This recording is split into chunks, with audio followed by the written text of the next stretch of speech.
Ini adalah untuk melestarikan suasana hutan di sekitar kita, sehingga generasi mendatang masih bisa merasakan keindahan alam yang kita nikmati saat ini.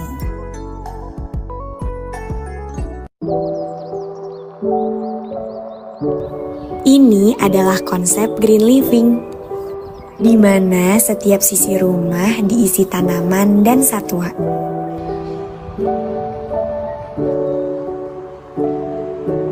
Cara penghijauan sederhana yang bisa kita lakukan untuk menjaga bumi adalah dengan menanam tanaman, kemudian letakkan di lingkungan sekitar, dan membuang sampah pada tempatnya. Mari kita sama-sama hijaukan bumi kita. Tanam pohon, jaga lingkungan, ciptakan dunia yang lebih hijau untuk generasi mendatang. Semangat penghijauan, semangat perubahan. Salam Carlo Institut Jakarta. Siapa sangka, di tengah megahnya kota Jakarta, kita bisa menemukan sebuah tempat yang menawarkan kesejukan dan keindahan alam. Habitat Park bukan hanya sekedar taman biasa. Ini adalah contoh nyata bagaimana penghijauan kota bisa diwujudkan meski di area yang padat. Dengan konsep yang modern namun tetap selaras dengan alam. Tidak hanya tentang estetika, ini adalah simbol dari upaya kita semua untuk lebih peduli terhadap lingkungan. Penghijauan di kota bukanlah hal yang mustahil. Selain menjadi tempat yang menyegarkan bagi pikiran, Habitat Park juga berfungsi sebagai paru-paru kota, menyerap polusi dan menghasilkan oksigen yang sangat dibutuhkan oleh lingkungan perkotaan. Taman ini menginspirasi kita untuk lebih peduli terhadap pentingnya penghijauan, bahkan di area yang terbatas. Ini adalah bukti nyata bahwa penghijauan kota tidak hanya memberikan keindahan, tetapi juga kehidupan.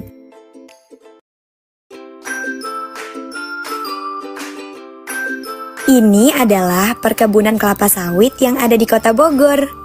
Kelapa sawit adalah jenis tanaman yang banyak ditanam di daerah tropis, seperti Indonesia dan Malaysia. Dari buahnya, kita bisa menghasilkan minyak kelapa sawit yang digunakan dalam banyak produk sehari-hari, seperti minyak goreng, sabun, dan margarin.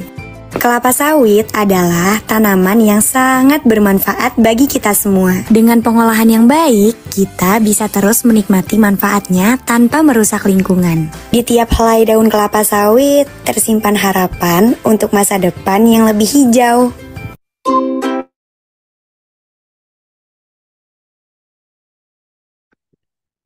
Oke, halo semuanya, selamat siang, Om Swastiastu, Assalamualaikum warahmatullahi wabarakatuh. Waalaikumsalam Waalaikumsalam warahmatullahi wabarakatuh. wabarakatuh. Oke, salam sejahtera bagi kita semua. Selamat datang kembali di webinar Kala Institute. Perkenalkan saya Dian Widya, selaku MC yang akan memandu jalannya webinar pada siang hari ini yang berjudul Cara Bijak Kelola Sampah dari Sumbernya. Sedikit kami informasikan Bapak dan Ibu peserta webinar bahwa Carlo Institute adalah organisasi nirlaba di bawah naungan Kalista Foundation yang berfokus pada gerakan green living dengan moto Ayo Ciptakan Hutan di Mana Saja. Lembaga ini didirikan karena keprihatinan terhadap semakin rusaknya lingkungan alami akibat pembangunan yang tidak berkelanjutan. Baik, langsung saja sebelum acara dimulai, saya akan menyampaikan beberapa hal yang perlu diperhatikan untuk menjaga konduktivitas jalannya webinar. Yang pertama, silahkan untuk menonaktifkan audio selama MC atau moderator berbicara saat pemaparan narasumber dan boleh mengaktifkan audio saat diberi kesempatan berbicara atau bertanya. Yang kedua, boleh makan dan minum selama acara berlangsung karena acara ini bersifat santai namun tetap fokus. Yang ketiga, pertanyaan bisa ditulis di room chat, raise hand, atau mengaktifkan audio secara langsung. Baik Bapak dan Ibu peserta webinar, kali ini kita sudah terhubung dengan narasumber kami, Bapak Ahmad Sugiarto. Beliau merupakan Ketua BSI Karya Mandiri Jember. Halo Bapak, sudah terhubung bersama saya? Yes. Siap-siap, Mbak Ya, Dian. Bapak, gimana kabarnya Bapak? Alhamdulillah, sehat-sehat. Sehat walafiat. Alhamdulillah. Alhamdulillah. Bapak sudah siap untuk memberikan materi yang luar biasa pada siang hari ini? Bisa. Langsung Oke, dapat. baik Bapak. Terima kasih banyak. Dan tidak lupa saya mengucapkan terima kasih atas kehadiran Bapak Ibu sekalian. Baik Bapak Ibu, adapun susunan acara kita pada hari ini, yang pertama pembukaan yang telah kita lalui bersama, yang kedua pemaparan narasumber, yang ketiga diskusi, dan keempat penutup. Baik Bapak Ibu sekalian, langsung saja ke agenda yang selanjutnya, pemaparan materi oleh narasumber. Pada acara yang luar biasa ini, mari kita sambut narasumber yang sangat luar biasa. Kepada Bapak Ahmad Sugiarto, saya persilahkan. Terima kasih. Bismillahirrahmanirrahim. Assalamualaikum warahmatullahi wabarakatuh. Selamat siang, salam sejahtera untuk kita semua.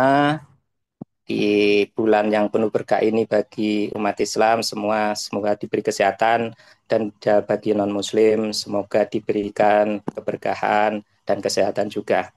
Bapak dan Ibu yang ada di webinar kali ini, sebenarnya saya mohon maaf, di sini saya juga sebenarnya belajar sama-sama bagaimana mengatasi permasalahan yang ada di sekitar kita, ataupun di lingkungan, ataupun khususnya umumnya di seluruh Indonesia.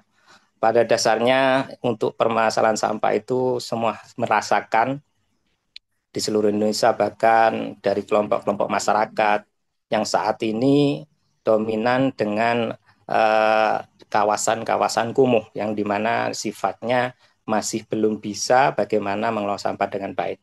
Memang semua terkendala pada SDM pada saat ini. Sehingga kita mencoba ini, kalau panggilan akrab saya itu sebenarnya Cak Mat ya. Kalau bahasa Jember itu Cak ya.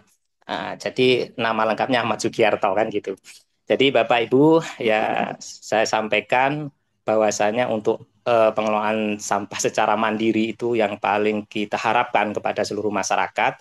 Jadi tidak hanya mengandalkan dengan adanya regulasi, kebijakan atau apapun, ini malah menjadi kebuntuan ketika tidak ada kebijakan yang sesuai dengan kemanfaatan yang di bawah. Yang penting kita ini, saya sebagai pelaku yang ada di bawah ini memang mengutamakan kemandirian kelompok-kelompok masyarakat secara mandiri, mengelola mandiri dengan baik, sehingga ini bisa menjadikan keberlanjutan ataupun orang-orang yang sadar tentang lingkungan sehingga bisa benar-benar bermanfaat untuk berkelanjutan. Kalau hanya sebatas mengandalkan regulasi ataupun bantuan apapun, ini yang akan menjadikan kelompok-kelompok masyarakat di bawah itu tidak akan bergerak secara maksimal. Karena masih ada embel-embel tujuan ingin mendapatkan sesuatu dari kelompok-kelompok tersebut. Baik, ini saya mulai dari atas, yaitu yuk pilih sisa konsumsi yang dimaksud. Next, langsung Mbak Nadia, tidak apa-apa. Jadi bisa, ini tidak terlalu banyak sebenarnya pemaparan. Next lagi, ada apa dengan sampah? Ya ini sudah tahu semua sebenarnya sampah ini. Kalau di telinga bagi orang-orang yang masih belum paham tentang permasalahan untuk mengelola sampah, pasti munculnya bau, menjijikkan, kotor dan segala macam, itu sudah wajar karena mereka belum tahu bagaimana tata kelola sampah yang baik. Dan itu pun mendapatkan setiap hari di rumah tangga. Ini saya mencoba mengupas yang ada di rumah tangga. Karena kemandirian itu memang harus muncul dari rumah tangga dulu, paling banyak sampah yang dihasilkan. Terus tidak terakumulasinya sampah, masalah semua orang, ini semua dampak ini sudah dirasakan. Pencemaran lingkungan yang tadi institut sudah menyampaikan, ini akibat pencemaran, inilah yang menjadikan dampak tidak baiknya, yaitu penghijauan yang ada di sekitar kita. Jadi pengelolaan diserahkan ke pihak tertentu. Nah, ini yang menjadi kendala-kendala pada saat ini di kelompok saya sebagai bank sampah ya. Jadi pengurus bank sampah atau bank sampah induk yang ada di Kabupaten Jember, memang pengelolaan diserahkan kepada pihak tertentu ini yang akan menjadi dominan instan bagi masyarakat kita, yang simple dalam bahasa perilaku, yang penting sampah dibuang pada tempatnya. Pada dasarnya tidak sesuai. Karena saat ini masalah yang sampah dibuang pada tempatnya itu masih belum tepat dan masih salah menurut saya sebagai pegiat sampah yang ada di lingkungan. Karena apa? Sebelum membuang sampah itu memang harus ada pemilahan. Jadi kita harus pilah sampah sesuai jenis, barulah itu kita bisa memikirkan dengan sampah yang dipilah itu dikemanakan. Itu pasti pemikiran kita. ada sampah organik, sampah residu, sampah yang masih bisa direcycle, atau sampah-sampah yang limbah B3. Ini yang perlu dipikirkan. Tapi dalam rumah tangga itu biasanya kebanyakan sampah-sampah yang dari dapur, itu sampah-sampah organik yang sebenarnya tadi sudah dibahas, yaitu di awal video itu sudah disampaikan, bisa memanfaatkan sampah organiknya yang 62% itu dibuat apa? Kompos untuk tabula pot, penanaman-penanaman, jadi kompos di tanaman di pot, kan gitu. Nah, itu bisa membantu juga menjadi ketahanan pangan. Saat ini yang kita tekankan ketahanan pangan di rumah-rumah yang sifatnya penanaman tanaman pokok atau sayur-sayuran. Masalah global juga sesuai dengan solusi lokal ini ya, karena kearifan lokal itu tidak sama di seluruh Indonesia, tidak sama. Ada yang karakternya itu enak, ada yang sifatnya itu tidak mau diajak membangun paradigma menjadi lebih baik, ada yang pokoknya macam-macam. Inilah karakter-karakter yang di Indonesia. Jadi masyarakat kita itu masyarakat banyak suku. Jadi ini harus benar-benar kita sebagai pegiat harus tahu kondisi kultur masyarakat itu dari mana. Kita harus masuk dan melakukan pembinaan dan edukasi. Jadi tidak harus masuk menyamaratakan seluruh Indonesia harus seperti ini, tidak bisa. Karena setiap warga atau suku itu punya cara masing-masing, cara pendekatan kepada lingkungan masing-masing. Ini perlu diutamakan juga kepada teman-teman ketika membentuk suatu kelompok bank sampah. Mari kita tahu dulu karakter lingkungan seperti apa, pendekatannya seperti apa, sehingga akan mencapai target di mana kita akan mengedukasi dengan sesuai harapan. Ya, sedangkan sampahku tanggung jawabku itu yang dimaksud memang kita tidak boleh membebankan sampah kita kepada pemerintah, karena kita yang mengkonsumsi. Nah, karena kita mengkonsumsi, kita harus bertanggung jawab. Kalau kita tidak bertanggung jawab, ya jangan menyampah. Ini yang menjadi masalah SDM pada saat ini yang dilakukan oleh masyarakat kita. Maka dengan secara otomatis sudah mengenal sampah, sudah pilih sampah sesuai, walaupun tidak ada bank sampah untuk penyalur pengambilan sampah di suatu tempat atau daerah, saya kira masyarakat kita itu kearifan lokalnya juga luar biasa. Ketika pemilahan sudah ada dengan baik dan benar, yang direcycle itu seperti botol mineral atau gelas atau yang punya nilai ekonomis, kalau memang tidak ada bank sampah, disedekahkan kepada pemulung, kan lebih bagus seperti itu. Jadi pemulung kita membantu, dia tidak mengorek-ngorek sampah di depan rumah, tapi sudah kita siapkan untuk disedekahkan atau diberikan. Itu satu keutamaan. Banyak lagi kalau memang ada kelompok masyarakat bank sampah, monggo ke bank sampah. Kalau memang ada pelapak dekat, monggo disalurkan ke pelapak. Tidak hanya sebatas harus membentuk kelompok banyak, harus menjadikan bank sampah. Tidak. Secara mandiri pun bisa. Sehingga apa yang menjadi tujuan kita memilah sampah itu dengan benar dan baik, manfaatnya luar biasa. Karena organiknya kita gunakan untuk kompos. Kecuali yang bisa untuk menjadi permasalahan pada saat itu, yaitu sampah residu yang tidak bisa dikelola. Inilah yang menjadi tanggung jawab sebagai pemerintah, di mana membuang sampahnya harus ke TPA, minimal tempat pembuangan akhir, yang di mana ada pengelolaan sampah akhir. Ini berapa persen? Paling tidak sampai 15% lah sampah-sampah rumah tangga dari residu. Sedangkan kalau memang tidak ada distribusi di situ, berarti inovasi dari kelompok-kelompok masyarakat ini biasanya kalau di pedesaan, ini saya ngomong di pedesaan atau perkotaan, maka residu-residu akan dibuat inovasi, membuat ekobrik, membuat bunga-bunga dari pot dari residu, dari popok, pampers, itu semua sudah terkelola untuk membuat pot-pot yang dari residu, termasuk popok lah. Nah, itu manfaatnya sebenarnya seperti itu.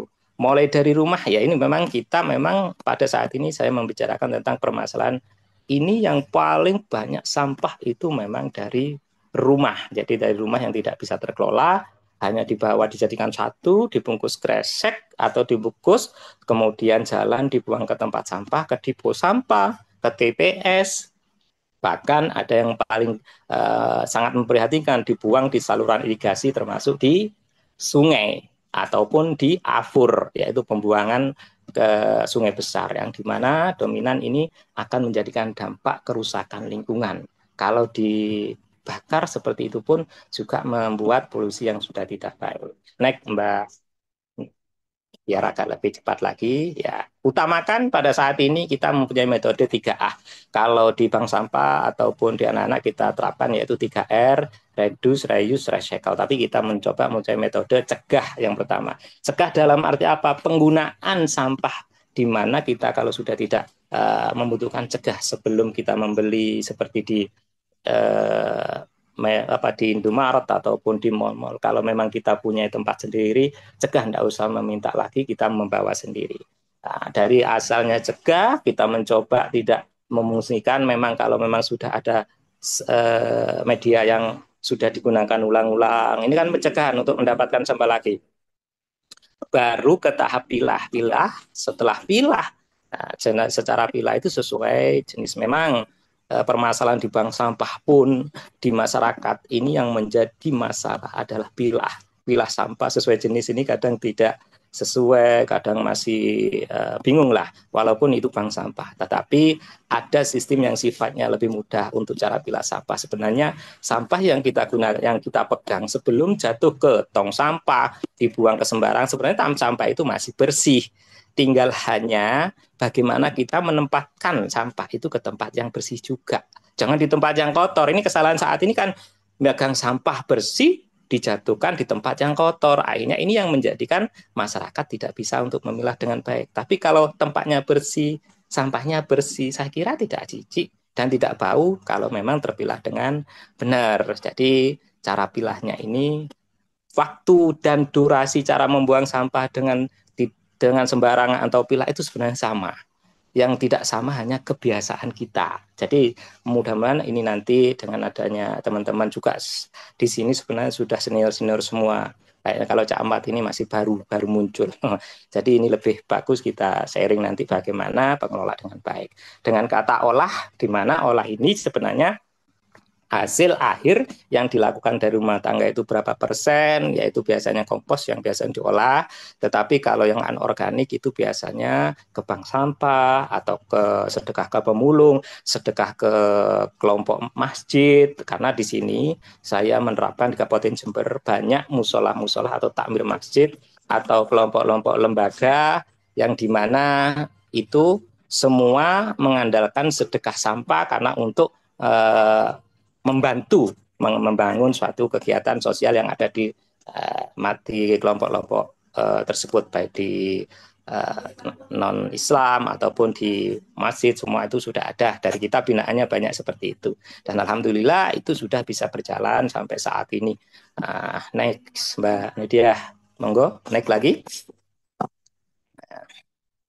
Ini suatu kewajiban sebenarnya sudah saya sampaikan tadi dari awal, sudah saya sampaikan kewajibannya bagaimana kita sebagai pengonsumsi juga punya sampah, bertanggung jawab dengan sampahnya sendiri, dan di sini juga kita dituangkan dalam kita sebagai umat muslim sudah ada di sini, sudah disampaikan, sehingga kita harus benar-benar mematuhi apa yang menjadikan satu fatwa, di mana fatwa ini menjaga kelangsungan alam dengan baik. Dengan adanya timbulan sampah yang menjadi masalah, bagaimana kita harus bisa mencegah agar lebih baik di dalam berkelanjutan. Baik, langsung Mbak ya, next. Ya, ini tadi yang saya sampaikan, membuang sampah pada tempatnya adalah alat yang buruk jika masih dicampur. Dalam arti apa? Tadi saya sampaikan, sampah, tempatnya sampah itu macam-macam. Kadang di pinggir jalan itu sudah ada sampah, ya tempat sampah. Di depo sampah ya ada sampah, di Amrol juga ada sampah, di TPS juga sampah. Tapi ketika semua sampah dimasukkan ke situ, tidak ada pengelolaan yang tepat, maka akan menjadi masalah. Minimal bau, overload sampah, TPA yang sudah timbulannya semakin banyak dan tidak bisa dikelola. Ini kan apa?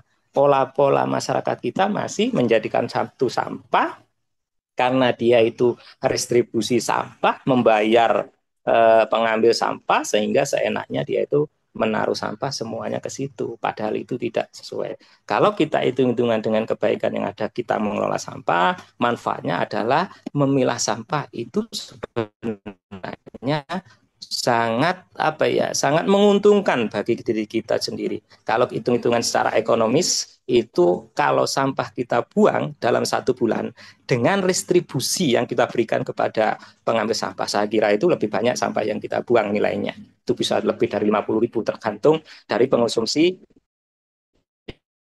itu yang dari keluarga kita masing-masing. Karena kita sudah mengacu kepada setiap hari sebenarnya kita itu ini minim sampah, tidak sadar membuang uang Rp250 per jiwa. Berarti kalau satu rumah 4 berarti 1.000. 1 bulan berapa? Restribusi berapa? Kan gitu. Itu hitung-hitungan kita sebatas sebagai bagaimana memanfaatkan sampah biar tidak jadi satu timbulan semakin banyak. Sehingga TBA overload, banyak ledakan-ledakan dari gas metan yang dilakukan di TBA sehingga membuat masalah di TBA tersebut. Ya, next. Terus ini ada yang saya tadi sudah tong sampah. Bener, ini tempatnya sampah. Nggak salah, ada tempat sampah juga ada yang warna hijau, merah. Kadang ya tidak sesuai dengan penempatan sampah. Karena apa tidak sesuai? Karena yang di bawah sampahnya tercampur. Akhirnya masyarakat dominan menaruh sampah seenaknya. Walaupun ini tempatnya sampah anorganik, yang masuk ya organik. Sampah organik masuknya yang anorganik. Karena dia membawa tidak sesuai pilihan. Nah, karena ini yang menjadi masalah kita itu memang di sumber masalahnya itu sampah dicampur dijadikan satu sama kresek. Banyak sekali karena apa? Masih banyak airnya juga masih dibawa jadikan satu. Es itu sekarang itu sudah luar biasa, banyak macam-macam variasi. Lah dengan di jalan ini tumpukan sampah sebenarnya ini bukan TPS, bukan depo sampah, tapi karena setiap hari ada yang membuang, tidak ditangani dan tidak lakukan untuk pembersihan, maka akan menjadi banyak timbulan sampah. Semua bisa membuang ke situ. Walaupun ini dibersihkan berkali-kali, tanpa melibatkan warga sekitar, pemerintah sekitar, ini akan terus timbul, tidak ada penyelesaian. Sampai kapan dampak ini akan terjadi? Sampai kapanpun dampak ini akan muncul. Tetapi cara untuk mengecilkan bagaimana dampak ini yaitu dari sumbernya. Jadi orang-orang di sini harus diedukasi, dari mana warga ini diedukasi. Saya kira kita tidak bisa merubah paradigma masyarakat menyulap kayak harus saat ini harus seperti ini, enggak. Harus bertahap, harus ada contoh yang harus dilakukan oleh masing-masing daerah atau wilayah. Next, ini dampaknya sudah luar biasa. Mulai tahun berapa itu terjadi kemarin, memperingati Hari Peduli Sampah Nasional 22 ya, itu sudah kita peringati karena apa? Dampaknya itu sangat luar biasa dan bisa menghilangkan peta, ya peta desa, ada 2 desa mungkin, dan korbannya berapa itu 100 lebih. Jadi ini suatu dampak yang telah terjadi yang diperingati Hari Peduli Sampah. Dan alhamdulillah mudah-mudahan semua teman-teman atau Bapak Ibu sudah melakukan gerakan ya, di mana gerakan peduli berbudaya lingkungan hidup ini tidak hanya sebatas sampah tapi kata institut tadi yaitu penanaman. Ini suatu komitmen yang baik dan bagus, mudah-mudahan ini bisa berkelanjutan karena untuk mewariskan kepada anak-anak cucu kita. Nah, ini tempat-tempatnya, ini cara pilah ini terlalu mewah kalau bagi saya, karena ini memang kita ngambil sampel yang ada di sekolah-sekolah, karena di tiap kelas itu pasti ada pemilahan sampah yang sudah memasuki anak-anak yang sekolahnya berlevel adiata. Jadi sudah perilaku pemilahan sampah sesuai dengan jenisnya. Next, Mbak Dia, kita biar lebih banyak kita itu sharing-sharing, lebih bagus.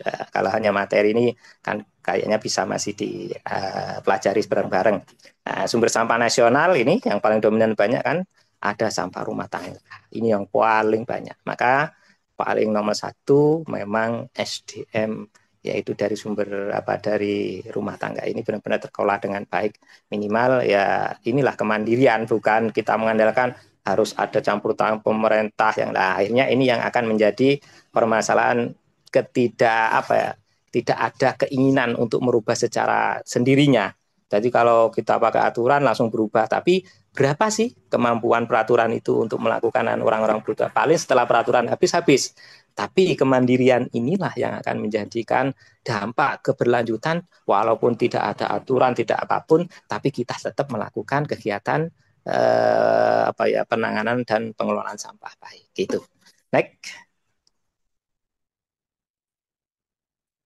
Ini komposisi dari beberapa kita coba ini mengambil ini timbulan sampah, ada yang dari berapa persen itu ya. Jadi yang paling banyak memang dari sampah organik 60% ya. 60% sebenarnya kalau sampah residu itu minim. Nah, ini yang menjadi permasalahan saat ini. Kalau yang lain sebenarnya tidak ada masalah. Yang jadi masalah yaitu dari masyarakat sendiri cara mengelola sampahnya.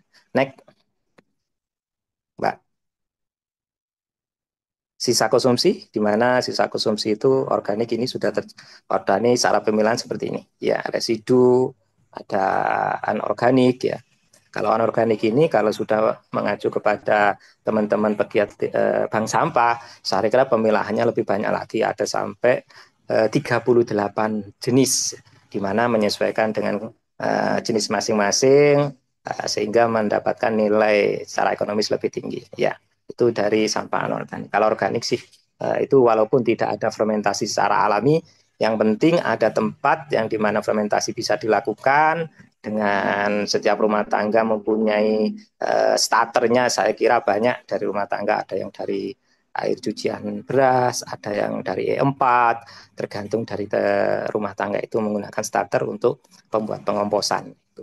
Dan yang menjadi masalah saat ini memang di mana tempat pun itu adalah residu ya, residu. Kalau B3 ini memang ada penanganan khusus di suatu daerah yang memang khusus mengenai limbah B3. Dengan residu itu masih larinya ke TPA, sehingga di TPA ini masih belum ada solusi, mungkin dibuat apa ya, belum ada cara membuat kegiatan-kegiatan yang bisa menghabiskan sampah residu ini. Next, Mbak. Kita tidak panjang, biar enak sharing yang panjang saja ya Bapak Ibu. Ragam sisa organik ini sudah, kalau di masyarakat atau kelompok ada yang dibuat ekoenzim, ada dibuat ini itu macam-macam, sudah bisa. Karena apa? Pada saat ini tutorial di YouTube sudah banyak dari bank sampah, sudah memberikan pembelajaran tentang bagaimana mengelola sampah. Adapun dari minyak jelantah pun bisa dimanfaatkan lagi, dikelola lagi, ataupun kerjasama dengan PT yang sudah mempunyai badan kekuatan hukum untuk mengelola limbahnya. Yaitu PEK. Ya, masih ragam sisa organik, ya, di mana ini masih dominan, masih sekarang itu tidak ada pembatasan distributor kemasan, ya, distributor kemasan, tidak ada pembatasan bagaimana sampah-sampah ya medianya yang digunakan, sehingga ini menuntut kemandirian masyarakat untuk bagaimana mengatasi permasalahan media-media yang baru, baik dengan adanya sampah residu yang dibuat media atau sampah yang masih didaur ulang, begitu. Next, Mbak. Udah. Ya, terus nilangan B3 tadi sudah. Kalau limbah B3 sebenarnya tidak terlalu banyak di rumah tangga. Yang banyak itu malah ada di lembaga puskesmas ataupun di tempat-tempat kosmetik, ya itu yang paling banyak. Jadi kalau di rumah tangga hanya sebatas paling baterai itu aja, ataupun tinta printer, itu saya kira itu masih bisa diatasi untuk permasalahan kita bisa membuangnya kepada yang sudah mempunyai MOU dengan pemberangusan limbah B3 di daerah itu ada. Next.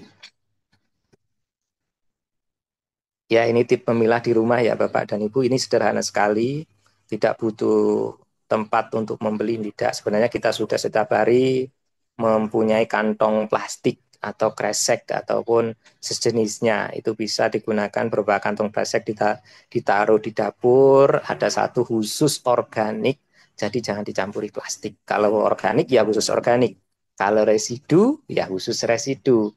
Kalau yang masih bisa didaur ulang kayak plastik-plastik PP, HDPE itu masih plastik sablon, bungkus beras itu masih didaur ulang. Tetapi kalau yang residu yang ada aluminium foilnya itu atau mika ataupun styrofoam itu tidak bisa didaur ulang, sehingga itu menjadikan sampah residu pada saat ini di bank sampah kita. Nah, tentukan sisa konsumsi apa saja yang akan dipilah. Saya kira di rumah tangga itu paling paham itu tentang sampah ada di rumah tangga adalah ibu-ibu. Kalau bapak-bapak biasanya habis bangun tidur, mandi, langsung berangkat. Tapi ibu ini yang melakukan biasanya bersih-bersih ataupun punya batur di rumah akan tahu sampah yang di kamar tidur itu sampah apa, sampah di ruang tamu apa, sampah di kamar mandi apa. Sebenarnya sampah-sampah semuanya itu ada nilai ekonomisnya. Kalau benar-benar bisa memilah. Itu. Next, Mbak. Ini tong sak ya, bentuknya seperti ini. Ini untuk pengomposan juga bisa, untuk penempatan sampah anorganik pun juga bisa. Karena ini fungsinya dua, jadi bisa untuk ngompos juga bisa ini, karena kuat. Jadi kalau di kita di Jember itu sudah banyak melakukan pengomposan pakai sak ini, cuma untuk anorganiknya pakai jenis karung yang biasanya sisa dari apa ya, dari pupuk ya, dari pupuk yang dari petani itu biasanya digunakan. Next. Oh iya Bapak Ibu, jadi untuk kalau memang di sini saya sebagai pembina bank sampah, binaan kita itu tidak perlu tempat yang khusus, tidak. Karena kelompok-kelompok itu kadang menggunakan apa ya, tempat-tempat yang tidak permanen. Yang penting jadwal dari kegiatan untuk pengumpulan sampah itu tepat waktu. Itu aja.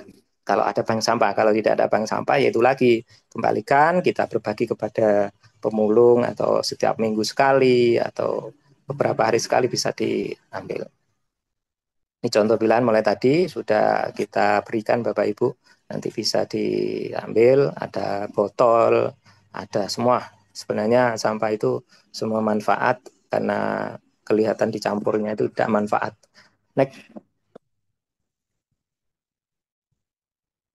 Ini bank sampah yang kita bina, ini ada namanya ini, kalau di Jember ini namanya hampir sama dengan saya ini Ibu, yang memegang tabungan emas. Kita memang bermitra dengan BUMN, yaitu dari Pegadaian. Kita ada tabungan emas yang dimana tahun 2023 kita mendapatkan reward tabungan emas terbanyak seluruh Indonesia. Pada saat ini sudah mencapai hampir tadi laporan ada 527 penabung emas dari sampah dari nasabah-nasabah yang dari BSU-BSU binaan. Nah, ini Perbanusa juga sebagai kemitraan saya yang sudah lama juga sama-sama bernaung di pengelolaan sampah. Ini yang disalurkan di bank sampah, termasuk bank sampah yang ada di seluruh kabupaten. Gitu, Mbak Nadia. Next. Ini sudah pilihan ini bisa dipelajari nanti. Nah, Mbak Nadia, langsung saja biar waktu dan tepat. Nah, mungkin dari Bapak Ibu banyak nanti akan sharing atau pertanyaan. Next, kertas sudah tahu sudah.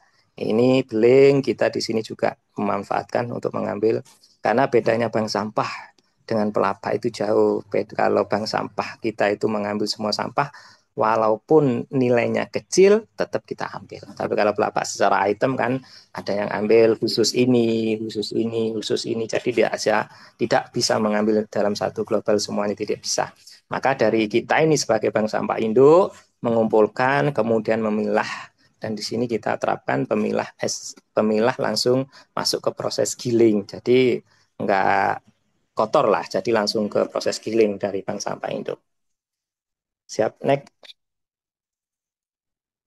Oke, tidak ada masalah sebenarnya bagi permasalahan sampah. Yang menjadi masalah itu dari kebiasaan kita, karakter kita, karena pada saat ini masyarakat kita itu apa ya, banyak kesibukan ya, saya kira ya banyak kesibukan, banyak permasalahan yang harus dilakukan, tapi sebenarnya tidak terlalu fokus kepada permasalahan sampah ketika sudah menjadikan kebiasaan. Karena yang menjadi keterlambatan kita yaitu dalam mengelola sampah itu alasannya, jadi banyak alasannya. Tapi kalau kita berusaha untuk memaksimalkan, menyempatkan secara bertahap, nanti pun kemudahan-kemudahan itu pasti akan didapatkan. Itu.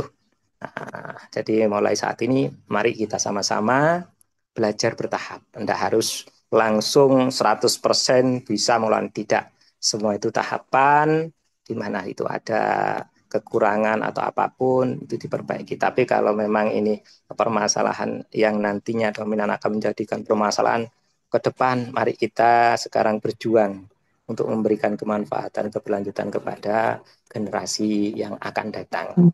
Next. Ya, terima kasih. Dan Bapak Ibu sekalian, saya menyampaikan tadi, mudah-mudahan sedikit yang saya sampaikan ini tidak terlalu banyak. Karena pengalaman kita itu kadang tidak sama. Ada yang lebih bagus dari saya, banyak. Saya ini tidak bagus. Ada yang bagus, banyak. Karena semua itu kita belajar sama-sama. Gitu Pak Nadia. Monggo dilanjut untuk berikutnya. Oke, wah, materi yang sangat luar biasa ya Bapak yang telah disampaikan. Baik, langsung saja kita ke sesi selanjutnya, sesi diskusi atau tanya jawab. Kepada Bapak Ibu yang ingin bertanya dipersilahkan. Boleh langsung on mic atau raise hand terlebih dahulu.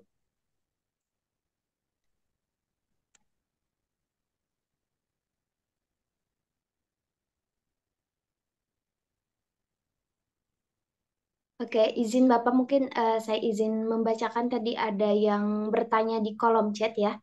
Siap, Nanti yeah. boleh Pak.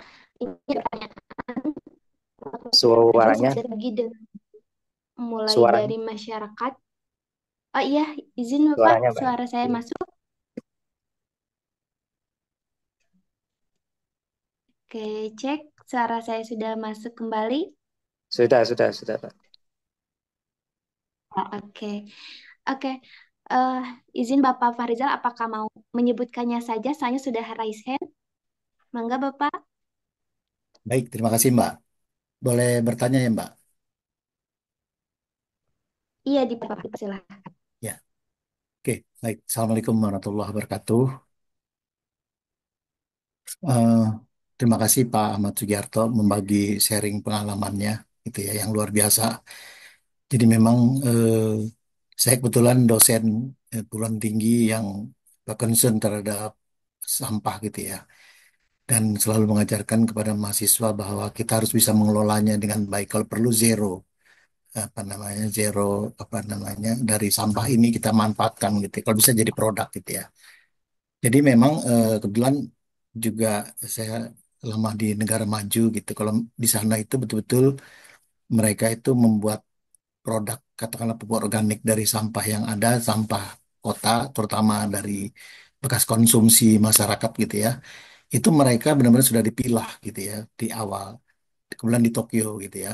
Nah kemudian dia di over ke pinggiran Tokyo itu untuk diberikan pada petani, hasil dari sampah tersebut yang sudah tidak perlu dipilah masukin ke dalam fermentor yang sudah disediakan gitu di provinsi di sekitar Tokyo gitu. Nah, pertanyaan saya gitu Pak Ahmad Sugiarto, mungkin kita mulai dari awal gitu ya. Kalau bicara mengenai sampah banyak bertumpuk dan sebagainya, saya pikir di mana-mana seperti itu gitu ya. Tapi nggak apa-apa, saya pikir udah bagus. Kita harus selalu concern terhadap sampah ini ya. Saya salut juga dengan Pak Ahmad Sugiharto gitu. Nah, mungkin kita bersama-sama untuk bisa membuat satu apa namanya, lokasi tempat di mana-mana, paling tidak di RT kita lah gitu ya. Seperti saya bikin di RT kita, dipilah sampahnya dengan baik sehingga sampah organik yang tanpa kaca, apa namanya, kaleng dan plastik gitu ya. Terus sama yang barang B3 tadi Pak Ahmad Sugiharto juga katakan di PPT-nya ya, itu sudah benar bisa dipilah gitu. Nah, sampah organik yang bisa didekomposisi itu perlu kita kumpulkan bersama, nanti itu kita kumpulkan. Nah, mungkin saran saya eh, tambahan barangkali kita harus bisa membuat seperti itu gitu ya. Jadi seperti di negara maju. Kalau di negara maju memang dikelola oleh pemerintahnya. Tapi kita kadang-kadang ya sudahlah kalau kita mengandalkan pemerintah ya mungkin pemerintah sudah banyak yang pikirkan gitu ya. Kita mencoba apa memikirkan kita punya satu wilayah sendiri deh gitu untuk bisa memisahkan ini sehingga kita membuat bank sampah komplek kita misalnya katakan komplek X gitu ya.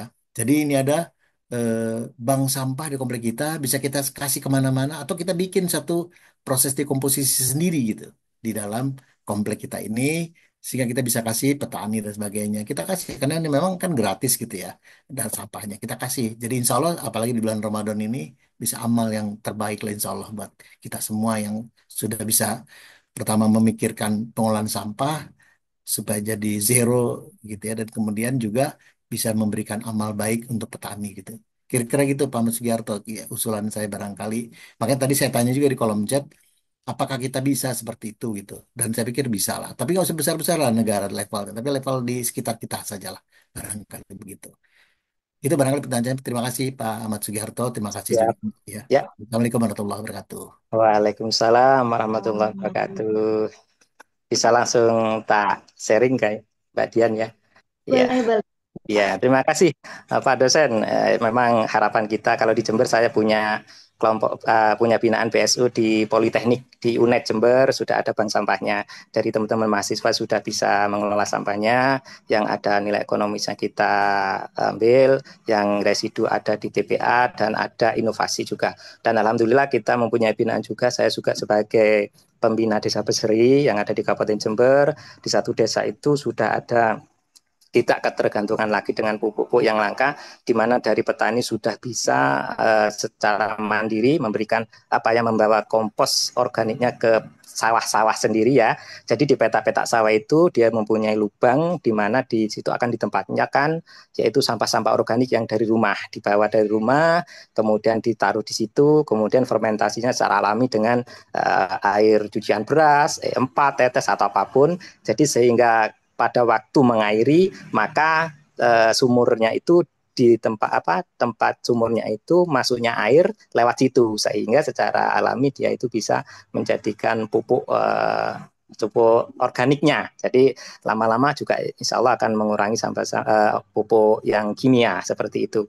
Kalau di perumahan kita sudah mempunyai banyak teman-teman dari pegiat itu juga sebagai tanaman yang ada di tabulapot yang di mana ada tanaman sayuran, semua itu memang sudah digerakkan karena ini mengurangi sampah organik sendiri, dimanfaatkan sendiri karena itu luar biasa. Dan alhamdulillah kita di Bank Sampah Induk Karya Mandiri masih mempunyai binaan sekitar 106 bank sampah unit yang ada di seluruh Kabupaten Jember.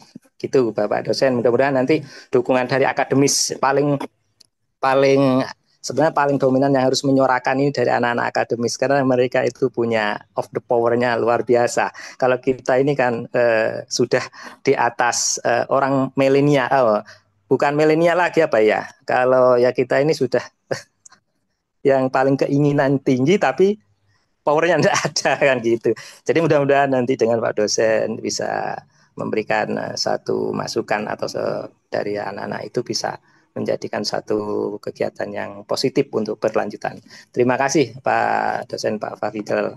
Ya baik, Alhamdulillah. lanjutkan Pak ya, itu perbuatan yang mulia Pak. Lanjutkan, Ya. ya, kita sama-sama berjuang ya. Alhamdulillah ya, Kalau siap perlu saya Pak. untuk dekomposernya, saya kebetulan punya juga gitu. Ya Siap, lanjutkan siap, Pak, ini sesuatu yang siap. bagus tadi. Ya terima kasih Pak. Ya, sama-sama Pak. Oke, baik. Terima kasih Bapak atas tanggapannya juga pertanyaannya. Oke, izin Bapak, saya izin membacakan kembali. Ini ada pertanyaan yang masuk di kolom room chat. Bagaimana mengedukasi tingkatan masyarakat yang macam-macam supaya sadar untuk memilah sampah? Karena ternyata di beberapa tempat saya lihat meski sudah disiapkan masing-masing tempatnya, tetap saja masing-masing isinya macam-macam. Seperti itu Bapak pertanyaannya, monggo boleh langsung dijawab saja. Ya, kan saya sudah bilang tadi setiap daerah dan wilayah tidak sama karakter dan kultur masyarakatnya sehingga kita harus pendekatan secara edukasinya itu dari sisi mana kita pendekatannya kita tidak boleh memaksakan karena kesadaran itu sangat sangat mahal bagi saya. Karena apa? Kalau saya ngomong tentang permasalahan tentang pengelolaan sampah, yang paling mahal saat ini untuk mengelola sampah itu bukan dari dari anggaran, pembiayaan, tidak. Yang paling mahal saat ini di Indonesia itu kesadaran masyarakat ya. Kesadaran masyarakat itu yang paling mahal sebenarnya. Ya kita sebenarnya kalau di bank sampah itu mencoba mendekati tidak harus banyak dulu. Karena kalau tidak ada contoh yang melakukan kegiatan ini, maka dia tidak akan menular. Ini namanya virus-virus yang mungkin virus-virus tentang kebaikan ini harus kita tularkan walaupun tidak secara global tapi sedikit demi sedikit tapi harus konsisten. Tapi memang banyak bank sampah ini ujung-ujungnya ketika yang membentuk bank sampah ini dari pemerintah gitu ya, sehingga dia mau ujung-ujung ketika tidak ada perhatian atau sapras yang diberikan maka jangan berhenti. Maka kalau Camat di Jember memang membentuk bank sampah ini secara mandiri. Kalau memang sadar, saya bentuk. Kalau tidak sadar, ya tidak saya bentuk. Kalau kita mengarahkan orang sadar kan lebih mudah daripada orang yang tidak sadar. Itu aja. Jadi kalau kita mendekat kepada masyarakat, ayo, tidak mungkin semua masyarakat sama. Ada yang bisa mau diajak kerjasama, minimal tokoh agama. Kenapa saya memberikan tokoh agama Islam ini yang harus dominan menangani permasalahan sampah? Ingat, soalnya plastik terurai ini ratusan tahun. Bahkan bisa ada yang tidak terurai kan gitu. Lah, ketika ini kita membuang sadar tidak sadar, menjadikan dampak, menjadikan masalah di lingkungan, menjadikan masalah di habitat lain. Salah enggak kita? Kalau menurut agama apapun, kalau melakukan kesalahan itu dosa enggak? Dosa. Kalau Islam melakukan apa? Dosa jariah, dosa yang berkelanjutan yang dilakukan oleh kita secara tidak sadar. Ini harus kita pahami. Makanya saya kalau ke pondok atau ke pesantren itu saya menyampaikan seperti itu. Kita tidak sadar merusak alam ini tapi berkelanjutan. Kita sudah tidak ada, meninggal umur 100. Ya 100 itu masih bagus, 90. Kita masih punya tanggung jawab di situ. Maka ini harus kita gaungkan. Benar-benar kita itu sudah mendolimi bumi ini dengan sengaja. Saya kira seperti itu, Mbak Nadia. Itu, Ibu. Siap? Sudah, Mbak Oke, Nadia. baik, Mas Rama. Terima kasih. Mungkin ini menjadi pertanyaan terakhir ya, Pak, yang masuk di room chat Siap. juga. Izin bertanya ya, Pak Ahmad Sugiarto, bagaimana caranya melakukan kompos di lingkungan kota yang halaman rumahnya terbatas, serta bagaimana cara menghilangkan bau selama fermentasi karena tetangga terimbas bau tersebut, membuat mereka marah. Jadi serba salah, Pak. Tolong masukannya, Pak. Terima kasih. Iya. Seperti itu rupanya pertanyaannya. Ya, siap. Memang kalau di perumahan itu kadang memang tipenya tipe perumahan yang sangat padat kan gitu ya. Tetapi kalau kita melakukan pengomposan dengan benar ya tidak ada bau. Yang bau itu sebenarnya sampah dicampur, ditaruh di depan rumah di bak sampah. Itu satu malam aja bau karena sudah bercampur dengan plastik. Tapi kalau kita mempunyai bak atau timba yang ada tutupnya, ada dilubangi bawahnya, membuat pembuangan lindinya, saya kira kalau sudah organisasi tidak bau, nggak ada baunya.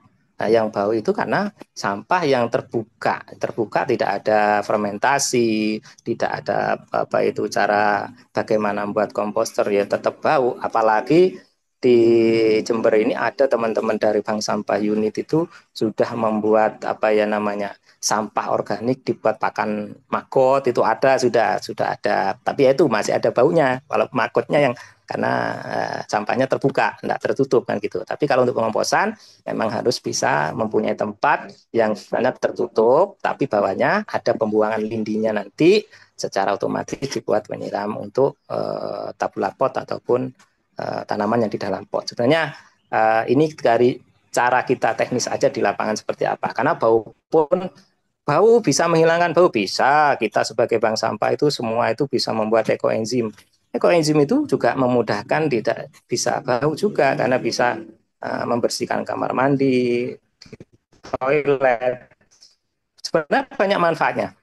Tinggal dari inovasi dari ibu-ibu yang ada di rumah tangga. Bagaimana cara membuat ekoenzim? Buat sendiri. Buat apa? Satu, menghilangkan bau, lalat, dan apapun yang di rumah itu sekira menjadi segar, ataupun di kamar mandi. Saya kira ini sebenarnya karena dari kegiatan bank sampah itu kalau kita terapkan sebenarnya pemanfaatannya luar biasa. Tinggal hanya bagaimana mengaplikasikan, bagaimana bertahap kita harus melakukan dari yang sekecil dulu. Nggak harus semua global. Yang tahu ini dilakukan dulu. Kemudian, sudah tahu yang ini, satunya ini. Jadi akan bertahap, akan menjadi lebih baik. Kalau tidak, males, sudah tidak semua mau dipikirin, tidak akan selesai. Itu Mbak Nadia, jadi Mbak Dian ya, jadi yang sifatnya sederhana saja kita lakukan, yang kita tahu dulu apa, yang tidak tahu monggo kita di sini Camat sudah ada di grup WA sini, monggo nomor kontaknya, sharing-sharing tidak apa-apa, kita memberikan kesempatan, kita mau beramal apa lagi kalau tidak hanya beramal dengan bagaimana kita memberikan paradigma perubahan kegiatan yang baik kepada masyarakat kita, itu Mbak Dian. Oke, baik Bapak. Rupanya masih banyak yang mau bertanya ya Bapak, karena masih ada yang raise hand juga. Izin Bapak, mangga Ibu Zuhra untuk mengumpulkan pertanyaannya. Terima Dipersilakan. kasih. Ya, terima kasih kesempatannya. Eh, Begini Pak, hmm, yang Bapak sampaikan dari awal itu memang benar, kondisinya sudah seperti itu.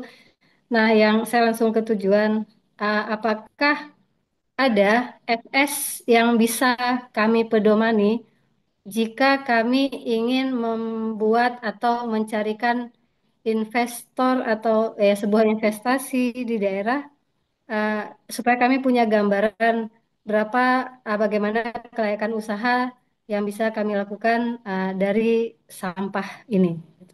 Mohon informasinya jika ada link atau dokumen-dokumen yang bisa kami pelajari. Terima kasih. Ya. Jadi begini Bu Zara, kita memang dari Bank Sampah Indo ini namanya saja Bank Sampah Karya Mandiri. Secara mandiri kita memang mencari relasi-relasi ketika sudah mendapatkan banyak sampah yang kita kelola dengan dengan secara mandiri, sehingga kita punya mitra-mitra. Mitra-mitra memang di Bank Sampah ini secara otomatis kita tidak bisa menghindar dari manajemen yang sehat. Kalau sudah manajemennya tidak sehat, ya tidak jalan kan gitu. Tapi kita mempunyai sistem manajemen yang sehat di mana kita tidak saling merugikan, tapi saling keterbukaan antara nasabah, antara kelompok bank sampah unit, antara bank sampah induk dan mitra-mitra saya. Sehingga dalam arti pengelolaan sampah secara manajemen itu benar-benar terjaga sehat sehingga tidak ada yang dirugikan, sehingga akan berjalan terus. Yang menjadi masalah bank sampah kadang di situ. Cara mengelola manajemennya tidak tepat, sehingga ujuk-ujuk sudah kumpul sampah, hanya tidak tahu sampah kemana, akhirnya dibeli seenaknya, tidak ada harga-harga yang sudah dikeluarkan dari yang mengatur ritmenya dari profit-profit itu, sehingga malas untuk mengumpulkan lagi. Itu paling banyak di situ. Jadi kalau kita sebenarnya sistem kita itu mengamankan semua pegiat yang ada di sampah ini, karena kalau tidak ditekan dengan secara manajemen dan keterbukaan yang baik, ini tidak akan berkelanjutan. Karena itu kesadarannya harus benar-benar di keterbukaan lah. Jadi kalau untuk link-link ke PT-PT yang sifatnya mengambil itu banyak sekali sebenarnya. Kalau di Jawa itu banyak. Tapi kalau di luar Jawa memang kos untuk pengeluaran itu lebih tinggi diakomodasi. Jadi teman saya kemarin yang dari NTB itu sudah menyampaikan saya, hitung-hitung dulu kos pengeluarannya, lebih baik dicacah atau pres kan gitu. Akhirnya dipres saja, jangan dicacah. Karena pabrikan kadang ketika ada presan kadang tidak sesuai, akhirnya potongan tinggi. Ini memang invest ini belum masuk kepada pegiat, kebanyakan masih belum melirik kalau invest. Tapi kalau secara mandiri kebanyak-banyak itu pelapa ataupun pengepul kelas kakap atau itu banyak invest yang masuk situ. Tapi kepada kita teman-teman yang ada di bawah itu masih belum ada. Wong investnya dari mereka itu bagaimana untuk membina. Sebenarnya itu harapan. Nanti kan mungkin di sini ada para bapak yang punya relasi yang sifatnya bisa memberikan invest, ya ini Mbak Bu Zahra ini bisa berharap nanti mungkin di sini komunitasnya bisa meluas, bisa kerjasama dengan baik.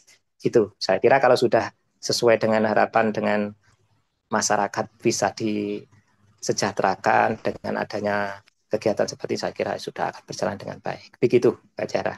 Terima kasih. Izin boleh tambah dikit? Iya, monggo, monggo. Mbak Jura. Ya, tadi kebetulan ada Pak dosen ini. Ya. Salam kenal Pak dosen. Ya, biasanya kan ini Pak dosen juga sering buat penelitian ini. Mungkin mana tahu Pak ada informasi eh, bagaimana menyusun kelayakan usaha. Nah, jadi itu bisa menjadi pedoman teman-teman di daerah, ya. Jadi daerah pun juga bisa mencarikan investor agar masuk ke daerah tersebut. Nah, jadi kita udah siap ini loh kelayakan usaha yang bisa dibangun di daerah kita. Nah, itu saya maksud seperti itu. Terima kasih.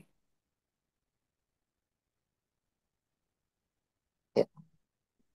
Sudah, Mbak Dian? Oke, izin Ibu tadi apakah perlu ditanggapi terlebih dahulu Ibu pertanyaannya? Boleh dari Pak Bapak dosen, narasumber atau Pak dosen boleh. Mungkin Bapak Pak Fahrizal Fahrizal. apakah masih terhubung?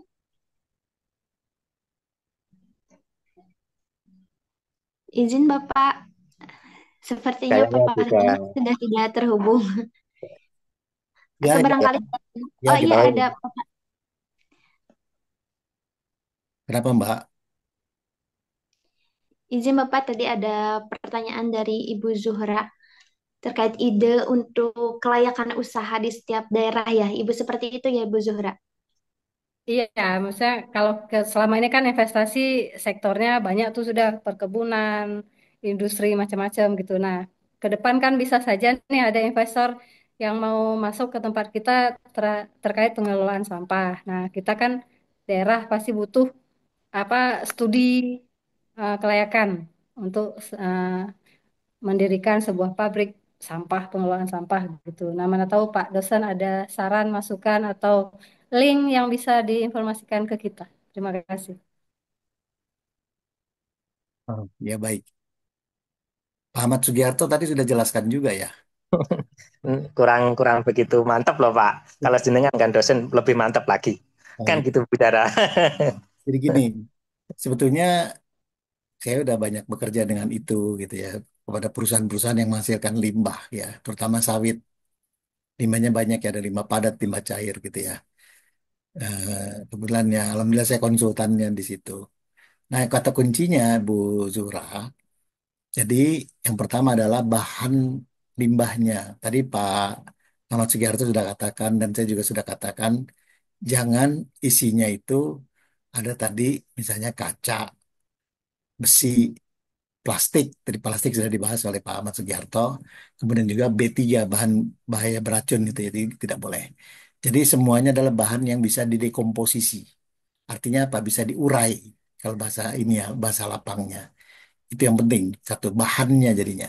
Kalau saya bekerja ini tergantung bahan yang ada di tempat. Saya baru pulang dari Riau kemarin. Saya lihat di Riau, di Siak gitu ya. 3 jam dari Pekanbaru. Ada apa di situ? Gitu. Kemudian tanahnya tanah gambut juga. Nah, saya formulasikan di situ. Ya, formulasikan bahan-bahan yang ada di situ. Kata kuncinya kita bikin pupuk organik ini adalah apa? Kita seperti memasukkan nutrisi ke dalam tanah, yaitu yang paling unsur makro, yaitu NPK. Kalau NPK itu kan kita kasih misalnya kalau N kasih urea atau yang lain. P bisa SP36, TSP, K-nya bisa KCl gitu ya, sendiri-sendiri atau pupuk majemuk gitu ya. Kalau sendiri pupuk tunggal kan gitu. Nah, dari pupuk organik ada tidak? Ada, semua justru mengandung itu. Nah, kita formulasikan tuh dari bahan yang ada di situ. N sumber N-nya apa, sumber P-nya apa, sumber K-nya apa, kita formulasikan. Itu yang pertama. Jadi dari bahan yang tersebut, ya yang ada di lokasi kalau saya gitu. Jadi nggak usah khawatir, kita bikin aja semua. Nah, kemudian yang kedua adalah, nah ini kata kuncinya nih, yaitu apa? Yaitu dekomposernya. Si apa itu dekomposer? Yaitu pelakunya, yaitu yang bisa melakukan proses dekomposisi dari bahan organik menjadi dari polimer gitu panjang menjadi monomernya yang bisa diambil oleh tanaman. Kalau kita membuat pupuk organik ya, baik pupuk organik padat ataupun POC, pupuk organik cair. Nah, itu dekomposer yang penting kebetulan gitu ya. Nah, kalau saya sebagai katakanlah pengajar dan peneliti di pupuk organik, sekarang yang beredar kan E4 gitu dan sebagainya lah ya gitu. Bagi saya silakan pakai gitu. Walaupun sorry nih ya, saya lama di Jepang kebetulan. E4 tuh dulu awalnya produksi Jepang. Itu di Jepang mohon maaf ya udah ditinggalkan. Tapi kalau ada petani pakai itu silakan gitu. Saya selalu gitu. Karena isinya E4 itu ya sekali lagi di komposer ya kata yang kedua kuncinya. E4 itu isinya dalam tanda petik dominan lactobacillus. Dia bisa mendekomposisi, bisa, tapi lemah. Sekarang sudah banyak mikroba atau terbanyak bakteri dan fungi yang bisa mendekomposisi secara baik dan cepat gitu ya. Jadi mohon maaf, laktobacillus itu udah ketinggalan zaman. Tapi kalau petani mau pakai itu silakan. Akhirnya jadi lama proses dekomposisinya. Kalau saya punya produk itu cuma 4 hari selesai gitu. Nah kebetulan Singapura baru launching kemarin punya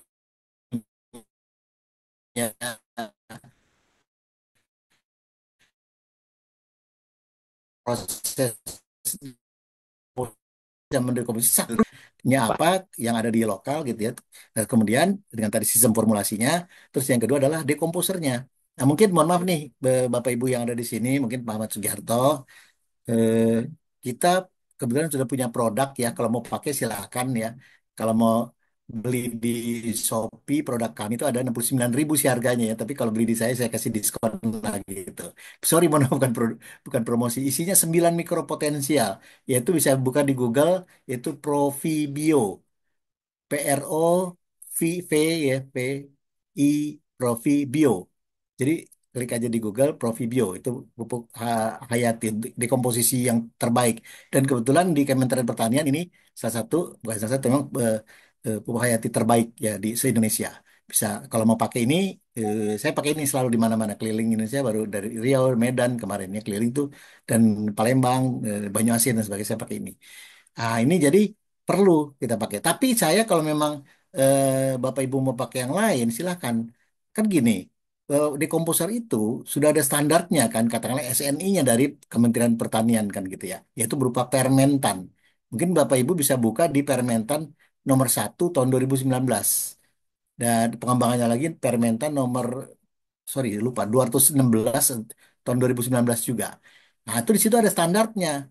Ya mohon maaf ya, banyak dekomposer yang beredar sekali ini, yaitu mohon maaf sekali lagi, abal-abal, artinya tidak memenuhi standar. Nah ini kasihan, kadang-kadang udah dijual, belinya mahal, akhirnya ya tidak memenuhi persyaratan dan ya buang-buang duit lah gitu ya. Kasihan petani gitu. Nah oleh karena itu, kalau punya kami ini Profibio sudah terstandar dan sebagainya, dan itu harus sih gitu ya. Nah, bisa dipakai ini atau ya, komponen yang terpenting ini apa namanya, dekomposernya tadi, tapi ditambah dengan mikropotensial yang bisa nitrogen fixing gitu ya dari udara, kemudian juga bisa apa namanya melepaskan P yang terikat terfiksasi dengan liat tanah dan sebagainya. Kita pakai juga, ada anti hamanya, ada macam-macamnya. Ada 9 mikro. Kalau cek di Google sekali lagi, pupuk hayati Profibio. Kalau beli di Shopee itu dijualnya 69.000 kebetulan ya. Kalau sama saya kemarin di Leo saya kasih 55 rata-rata. Jadi jauh lumayan 14.000 gitu ya. Itu per liter ya, per liter. Nah, itu bisa dipakai. Nah, ini apa namanya? 1 liter ini bisa dipakai untuk apa namanya? 1 ton. Kalau 1 ton kalau bijinya sama itu sama dengan 1.000 liter. Ya 1.000 liter kalau kita mau bikin POC. Ya, tapi kalau bikin ini dan sebagainya bisa. Mohon maaf jadi promosi. Tapi inilah kita harus hati-hati juga ya. Jadi kalau mau bikin pabrik, saya bikin pabrik, pakai bahannya apa, kita bisa memformulasikan berdasarkan dari nutrisinya. Yang kedua dengan dekomposernya yang bagus gitu loh. Jadi para pengusaha juga senang gitu ya. Kalau udah masuk di grup ya, Sehingga udah masuk di ini yang grup, kami lakukan nah, bisa kontak-kontak. penyemprotan, padahal itu sudah berpuluh-puluh tahun. eh, Bau yang Betul. tersisa hanya yang dinding-dinding yang sudah melekat.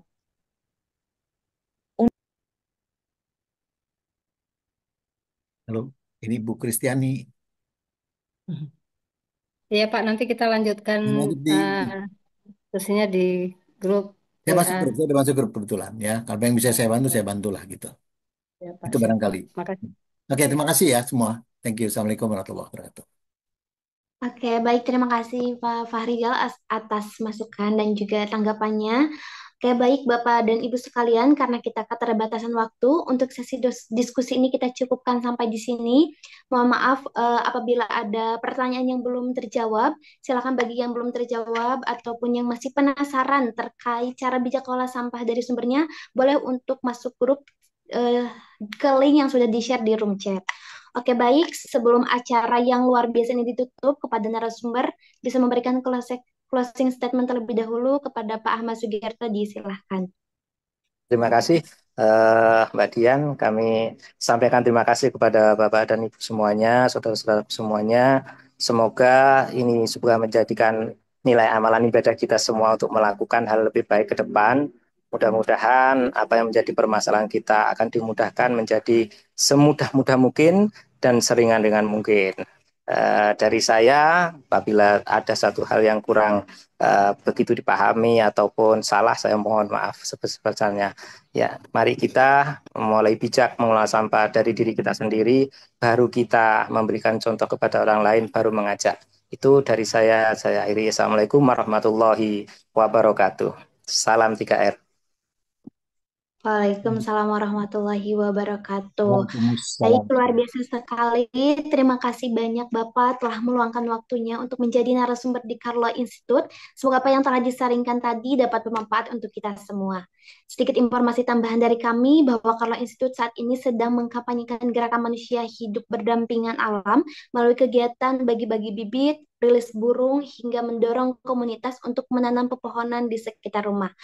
Bagi yang berminat berpartisipasi pada kegiatan ini agar bisa semakin luas, bisa menghubungi nomor yang di-share di room chat. Baik, sebelum kita tutup, saya undang Bapak dan Ibu yang tidak berhalangan untuk mengaktifkan kamera. Bisa mengaktifkan kameranya karena kita akan melaksanakan sesi dokumentasi. Baik, silakan Bapak Ibu yang tidak berhalangan, boleh untuk diaktifkan kameranya.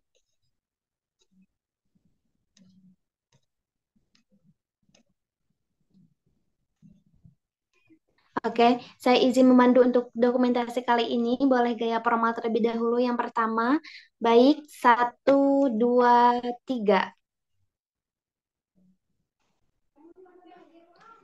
Oke, boleh kita ganti gayanya. Yang kedua, gaya huruf C ya. Bapak Ibu izin, mohon izin. Bentuk huruf C. Ya. Oke, saya izin memandu kembali dalam hitungan 1, 2, 3.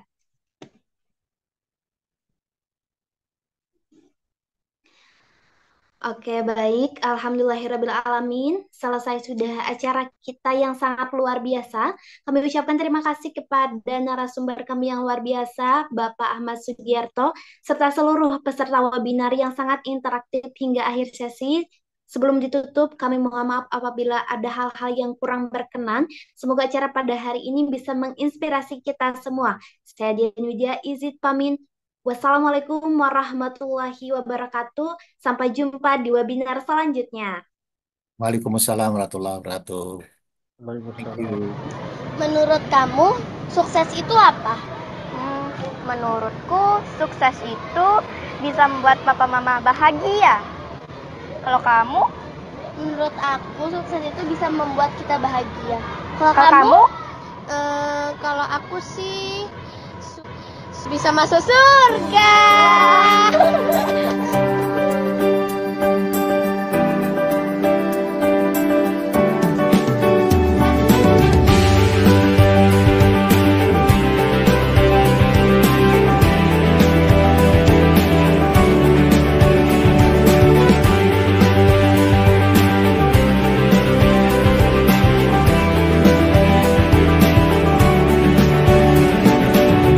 Bersama untuk mewujudkan mimpi, melawan dunia, hirup pikuk kerasnya kota.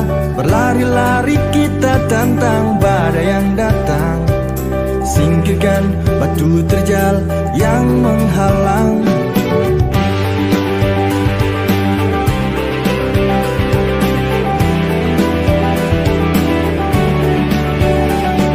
Aku ingin menyalakan api denganmu, api yang tak pernah terlihat sebelumnya. Berkobar rasa ini di dada, menyongsong masa depan yang cerah bersama. Sukses, pegang pundakku dan terbanglah sukses. Gapai semua mimpimu, sukses. Buktikan kepada mereka, walau tak mudah asal kita tetap bersama.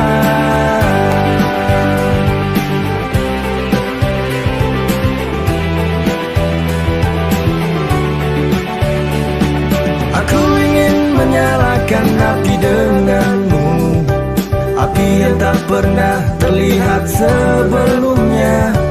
Berkobar rasa ini di dada, menyongsong masa depan yang cerah bersama.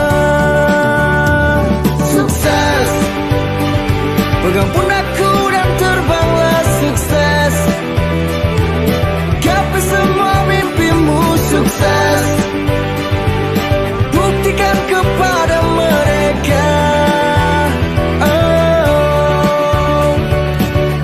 tak mudah asal kita tetap bersama.